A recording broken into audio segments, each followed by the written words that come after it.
Hello, I'm Mike Mercurio. I'm a corporate attorney with the law firm Offit Kurman. Recently, I had the pleasure of representing Fireline Corporation and Anna Gavin in the sale of her company. Today, I'm sitting down with Anna to talk about her journey through the sale process, the preparation, the decisions, the surprises, and the insights she gained. Anna, thank you for joining me. Thanks for having me. So, Anna, let's start from the beginning. Tell us about Fireline and your role with Fireline. So, Fireline is a commercial fire protection company. We service and install commercial fire protection equipment like fire alarms, sprinklers, extinguishers, anything that puts out a fire or tells you about a fire, really. We were founded in 1947 by my grandfather. So I am third generation to run the business. My grandfather ran it for many years. My father took it over in the 80s and ran it for many years. And in the 2000s, I came into the company, early 2000s, and then in 2008, my grandfather passed away, and then in 2009, my father passed away. And so the company went from having kind of two owners of the company to no owners of the company overnight, and no other family members worked in the business. So I got tapped and took over in 2010, which was a, a tough year. I'm not gonna lie, it was tough. It was tough, I but we, bet. we made it through. So, I and bet. that was, gosh, 50, and then 15 years flew by. Who knows? So, what factors led you to consider selling? Was it always your plan, or was a particular trigger? It was not originally my plan. I think my plan in the early days was I wanted to keep the family business going, right? I was sad, I was in mourning, and I wanted to kind of keep things going for my family business. And then I started really liking it, and I really liked being a business owner and a leader. Then I started creating, like, I think it was a 10-year plan, and 10 years magically melt away, and you find yourself on the other side of that 10-year plan. You go, oh gosh, I got to make another 10-year plan. Yeah.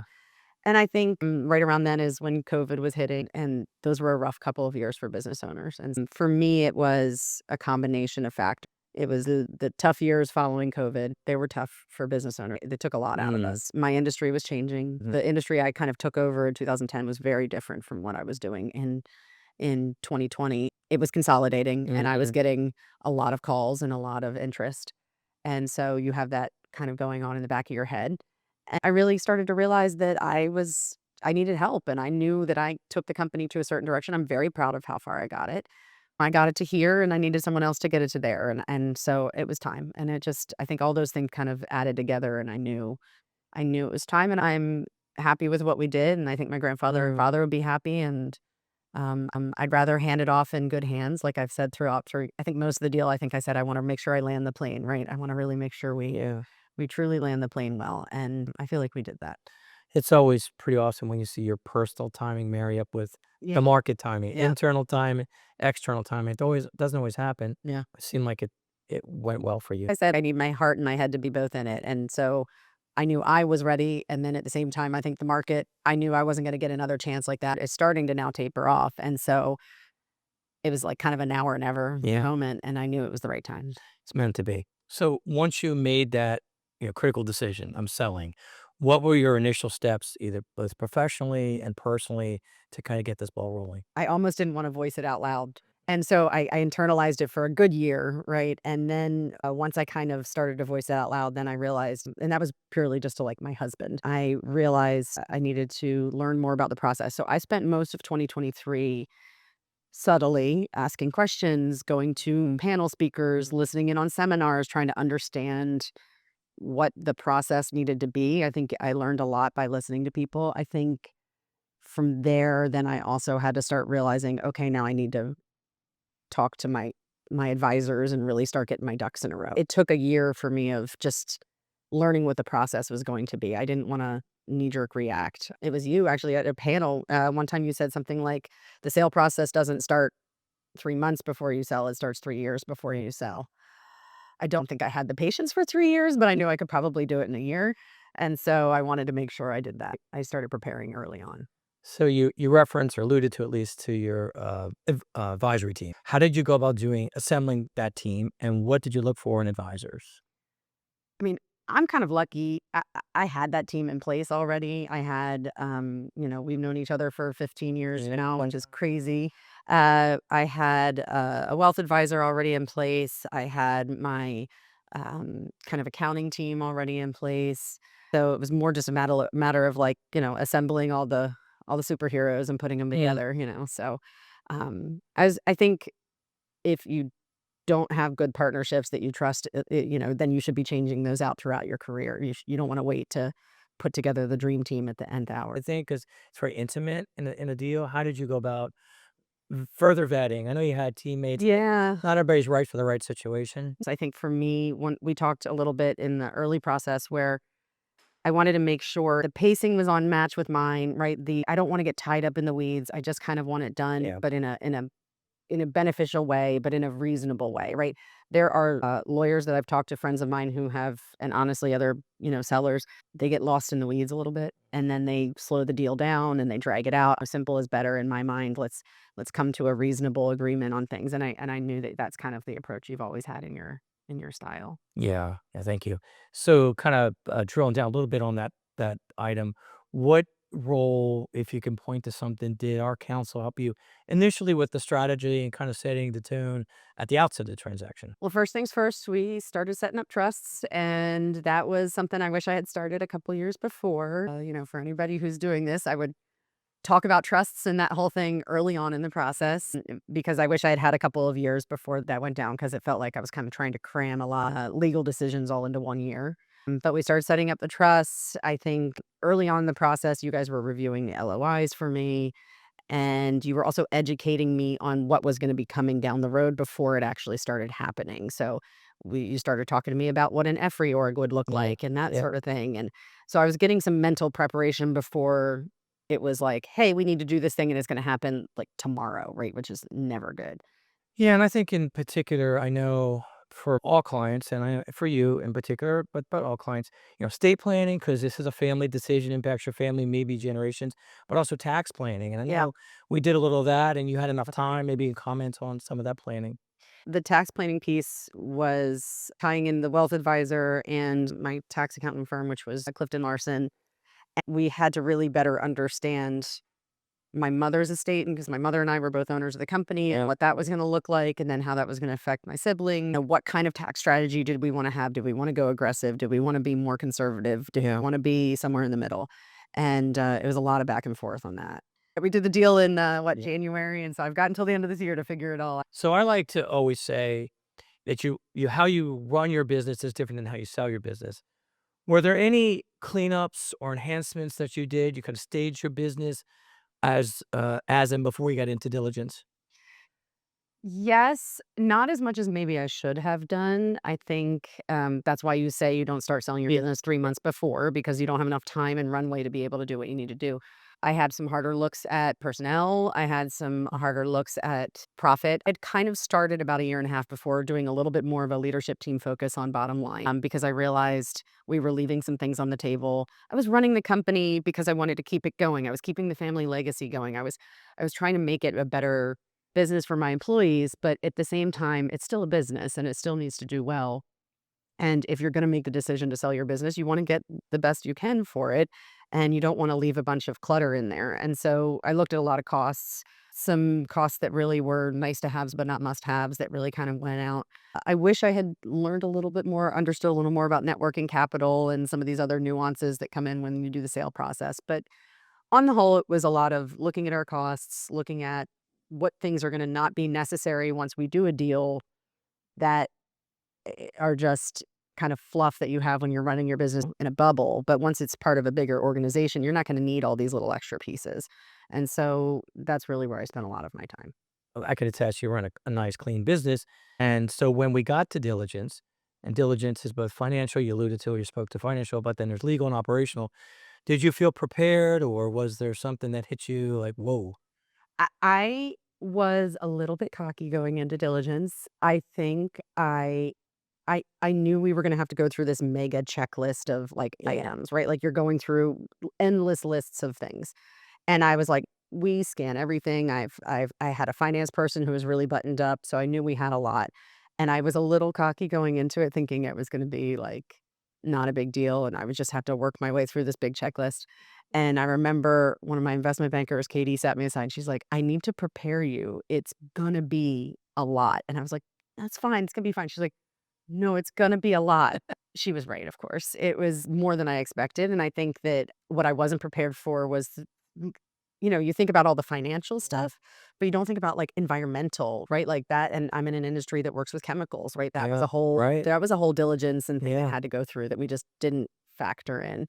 All the employment stuff, every are you handling all your HR correctly? Are all your documents buttoned up? Do you have Yeah. all your I-9s, right? Like, all Mhm. these little things. Yeah. I was prepared to a certain extent, but it was more than I realized it was gonna be. Yeah, you never go through an audit to that level when you're operating your No. business, Yeah, ever. yeah. I mean, unless maybe a bank financing, it's a little mini on it, but not to that depth, so I can identify with what you're referencing. Yeah, I told a lot of my friends it was like getting an IRS audit times 10, Yeah. you know, because it's not just looking at your finances, it's looking at Yeah, every I to everything. be dotted, every Yeah, T to be crossed, that every that stuff. lease. Is your building in good condition? Everything. It's little more than kicking the tires. Mhm. What else during the deal process did you find either surprising or challenging or different than you expected? So I knew that we would sign the LOI and then we would go into diligence and I'd have to start Yeah. populating the data Yeah. room with all this data. And I will never forget this. You called me up and you said, I just want to prepare you for something. Yeah. And I said, what? And you said, there's this thing called disclosure schedule. You're going to have to take all the stuff that you're putting in the data room and then kind of reword it into a legal document. Yeah. Oh, okay, it'll be fine. No, that's a lot. It's a lot. That's where so much heavy lifting has to happen on the legal side, right? That's where the lawyers are super vital to the process. And I had no idea that process existed until you prepare. And it was funny because you did Yeah. call me and say, I didn't Yeah. prepare you because it Yeah. catches people off. You take your deep breath, I finish diligence, but then you got kind of regurgitate it back into the schedules, which are really important because they modify your reps and warranties. Correct. Yeah. So that I can understand that being something you might have taken you off guard. So, but with all of that, and that's all heavy lift. How did you operate and balance the day to day? Because you got to keep your business running Yeah. and do the sale process at the same time. I started early. I had mentally kind of known that I was going this direction about a year and a half before, so I had started delegating out to some people as much as I could. Hmm.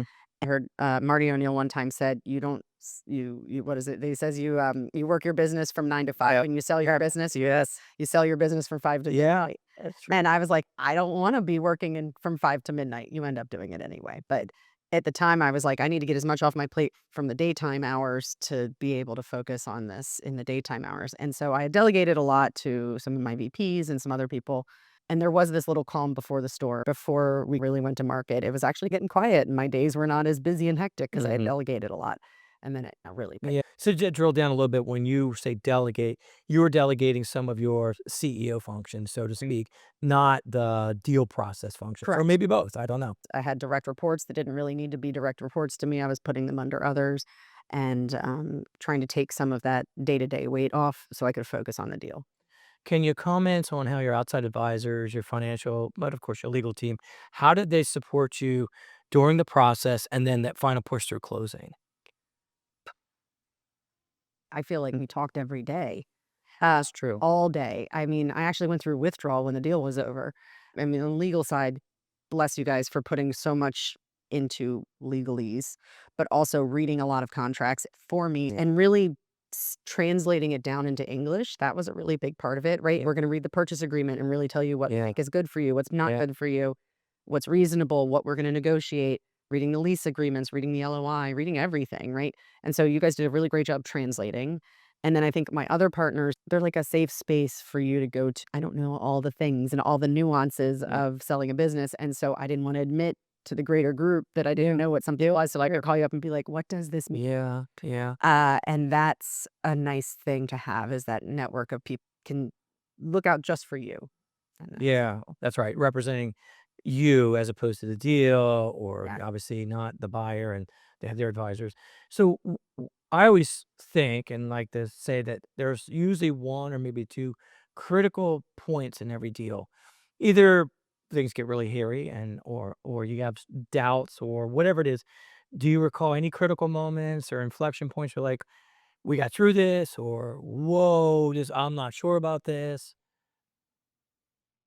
I thought our deal was great. I think it was a I agree. it was a good buyer, it was a good deal, they worked really reasonably, and the team throughout the whole process, was like, "This is a very reasonable buyer," it really went well. I do think, some things that caught me off guard that I wish I had known better is I wish I had brought my bank in sooner, get those release of guarantees and Yeah. other things that take time. I think I was afraid to tell too many people because I wanted to keep, a lid on the deal until it was done, Mm. and I wish I had brought some of my other support network in sooner, my insurance reps and some other Yeah. people, Yeah. because they have to go get stuff for me and to help me out, and Yeah. I didn't realize how long that might take. Yeah, that's an interesting point. So you have like your core team advisors, but then when you operate a business, to your point, you have commercial bank, you have insurance, you have benefit providers. And I always find that sometimes the third parties, even though you're working diligently and hard, third parties can hold up your deal or advance your deal or give you a hiccup. And I know you just alluded to that. We were going for a January 2nd close. Having a little more wiggle room on the close date would have been a little bit nicer. I think I was so fixated on this, like, trying to keep it a clean year. If I went back in time, I might have given us a little bit more not tried to close a deal during Christmas holiday break, which is tough. Yeah, yeah, That was right. tough. Yeah, yeah, but it worked out. Switching gears for a second, Fireline has a very long history. You referenced at the beginning, family business, 3 generations. What did you look for in a buyer, right? How did you evaluate your buyer? I knew I wanted a strategic buyer, not just a PE firm, Mhm, right? mhm. And I wanted a strategic buyer that is a fire protection company that might be PE backed. But I've learned there was kind of two different types. There was the ones that were strategic buyers with just a thin layer of operations and all the back office and stuff was managed by the PE firm. And then there were ones that were fully baked companies. They were a fully built out fire protection company where they had all the back office and everything, and the PE was really just a checkbook to fuel growth.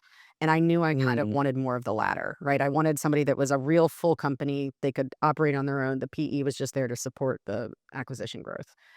So that helped narrow it down, I think, a little bit. So I knew I wanted that. And then more than anything, what business owner doesn't want it to be like a cultural piece, right? You want your employees taken care of. And do they have similar values and do they have the support network? Do they understand what the issues are in the industry? So that was a big part.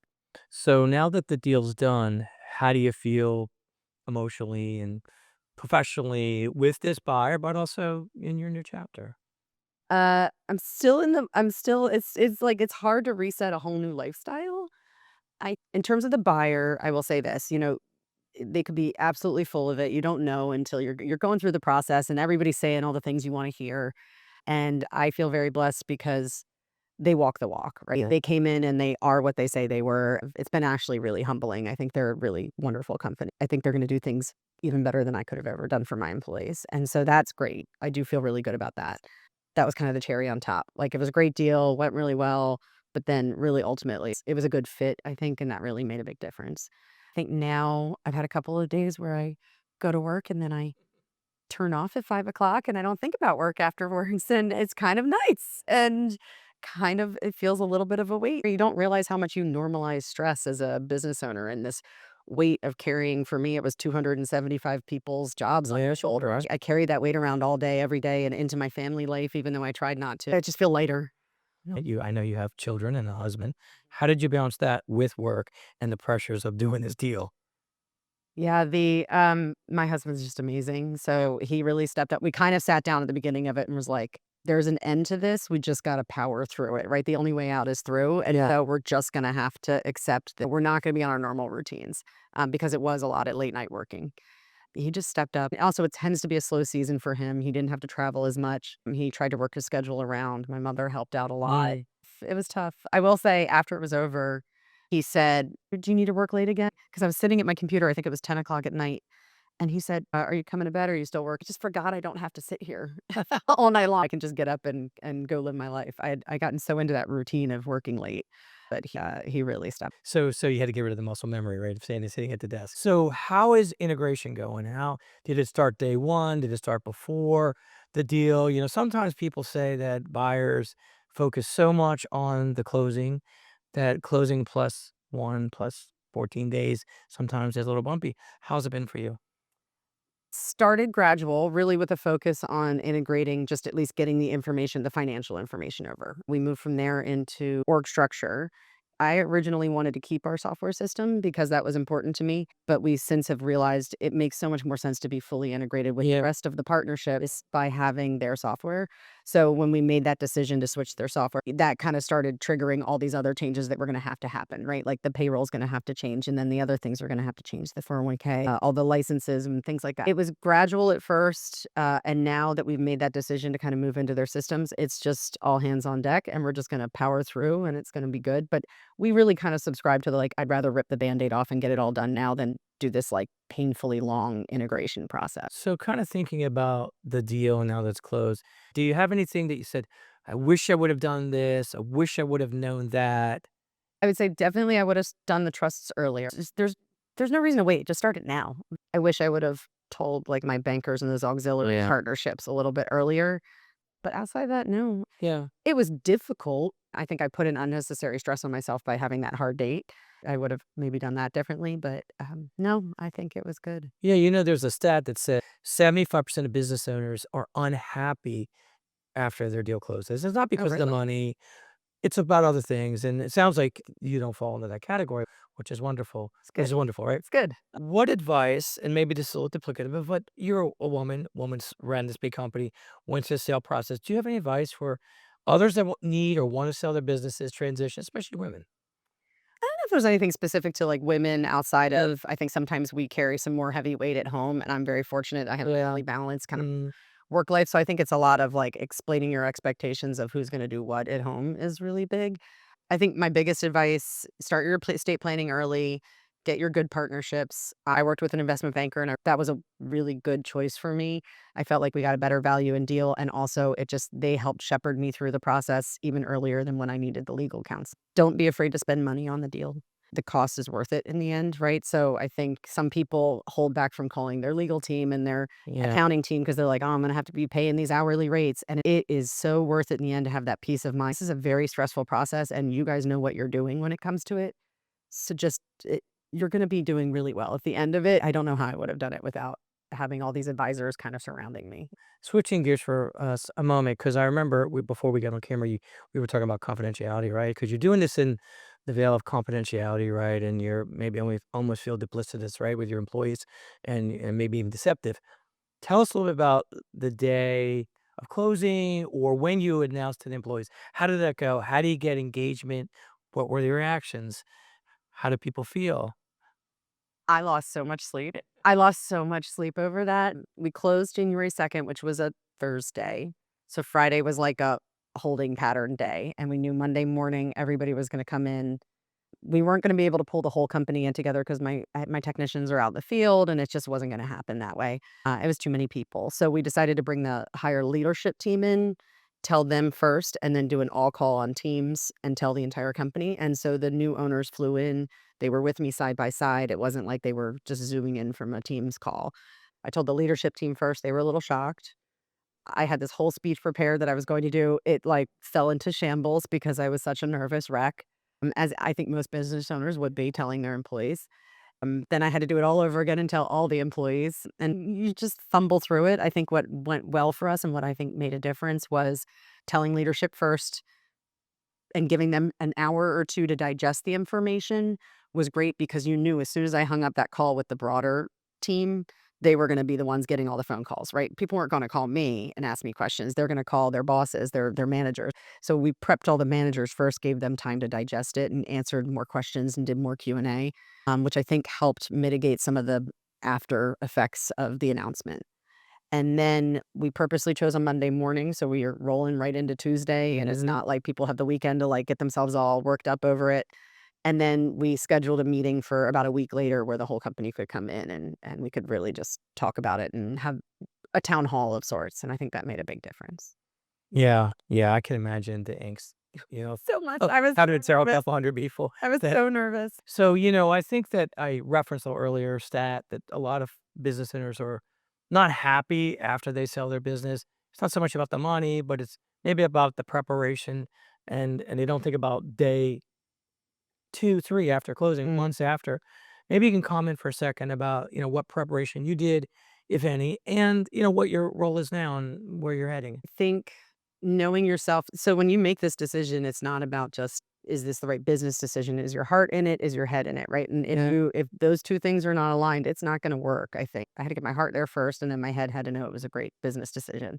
I think for me, my prep was being realistic about what I wanted and setting that expectation up front. So I told mine, I still want to be involved with the company. I chose to stay invested in the new company, but I don't want to be running the business. I knew I didn't want to keep leading it. I wanted to take a break from having employees for a while. I wanted to enjoy the company, but not having to drive the business. And so I set that expectation up front clearly. So we moved very quickly towards that plan. And we had a plan in place of who was going to be my replacement and who's going to do this and who's going to do that.